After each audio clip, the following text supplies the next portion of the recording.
আবারও রাজপথে শিক্ষার্থীদের স্লোগান ও মিছিল। কোটা বৈষম্য নিরসনে বিভিন্ন স্থানে বিক্ষোভ। মেডিকেল ভর্তি পরীক্ষায় কোটা বাতিলের দাবিতে দেশের বিভিন্ন স্থানে শিক্ষার্থীদের বিক্ষোভ হয়। পূর্ব ঘোষিত কর্মসূচির অংশ হিসেবে বিভিন্ন শিক্ষা প্রতিষ্ঠানের সামনে ও জেলা শহরে মিছিল ও মানববন্ধন করা হয়। এ সময় শিক্ষার্থীরা বলেন, মেডিকেল ভর্তি পরীক্ষায় কোটা পদ্ধতি বহাল থাকায় বঞ্চিত হচ্ছেন মেধাবীরা। এবছর 1,35,000 আবেদন করেছে, সেখানে টিকবে শুধুমাত্র 5,380 জন।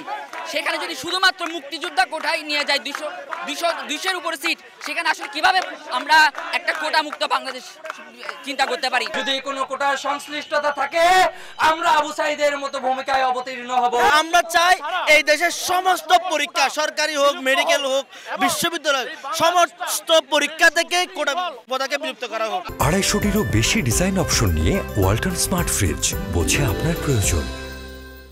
শিক্ষার্থীদের অভিযোগ, 41 নম্বর নিয়ে অনেকে মেডিকেলে পড়ার সুযোগ পেলেও 75 নম্বর পেয়ে ঝরে পড়েন অনেকে।